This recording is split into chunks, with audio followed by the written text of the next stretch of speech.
வணக்கம் all, get ready with மீன் தமிழ். இன்றைக்கி நவராத்திரியோட 4வது நாள். எனக்கு எல்லாத்துக்கும் மெசேஜ் வந்தது, எல்லோரும் மஞ்சள் கலர் சேலை கட்டிட்டு வாங்க அப்படின்ட்டு. ஒரு காலத்தில் மஞ்சள் கலர்னா பின்னங்கால் பெதறியில் அடிக்கிற மாதிரி ஓடியே போயிருவேன். ஏன்னா என் கலருக்கு அதெல்லாம் செட் ஆகாது அப்படின்னு சொல்லிட்டு வாங்க மாட்டேன். சொல்லப்போனால் இதுதான் எனக்கு கிடைச்ச மஞ்சள் சேலை. இது எனக்கு வாங்கி கொடுத்தது சுசியக்கா. அவங்க வீராஸ்லேருந்து இந்த சேலை எனக்கு வாங்கி கொடுத்தாங்க.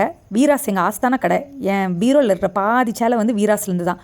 நீங்கள் வீராஸ் போனீங்க அப்படின்னா கண்டிப்பாக ஒரு 5 சேலை பறக்காமல் வரவே மாட்டீங்க. ப்ளவுஸ் துணி கூட அங்கேருந்து தாங்க எடுத்தேன். ரொம்ப கம்மி விலை தான். எனக்கு ரொம்ப பிடிச்ச ப்ளவுஸில் இதுவும் ஒன்று. சுசியக்காவுக்கு ஒரு பெரிய நன்றி சொல்லிக்குவேன். ஏன்னா ஒரு காலத்தில் மஞ்சள் கெட்ட மாட்டேன்னு சொல்லி சொன்னேன்ல, இது போட்டதுக்கப்புறம் தான் மஞ்சள் கூட நம்மளுக்கு நல்லா தான் இருக்குது அப்படின்னு சொல்லிட்டு மனசில் ஒரு சின்ன சந்தோஷம். அப்புறம் ஆபரணங்களை பற்றி பேசணும் அப்படின்னா, கம்மல் வந்து இந்திரா நகரில் வாங்கினது. அப்புறம் நான் போட்டுருக்க அந்த நெக்லஸ் செயின், அதாவது முதல்ல வந்து அது நல்ல பெரிய நெக்லஸாக இருந்துச்சு பார்த்துக்கோங்க. உடஞ்சிது. வீட்டில் வெல்டிங் பண்ணி தாயா அப்படின்னு சொல்லிட்டு கேட்டே அழுத்து போச்சு.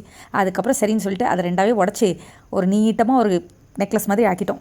ஸ்கூல் ஃபுல்லாக இன்றைக்கி எல்லோரும் மஞ்சள் மயம்தான். மஞ்சக்காட்டு மைனாக ரீல் பண்ணுறதுக்கு வந்து இன்றைக்கி வந்து ஒரு நல்ல சந்தர்ப்பம். ஆனால் டைமு தாங்க இல்லை. நாளைக்கு எனக்கு கடைசி நாளுங்க வேலை. அதனால் எனக்கு என் ஸ்டாஃப் ரூம் ஃப்ரெண்ட்ஸ்லாம் வந்து ஒரு சின்ன பார்ட்டி கொடுத்தாங்க.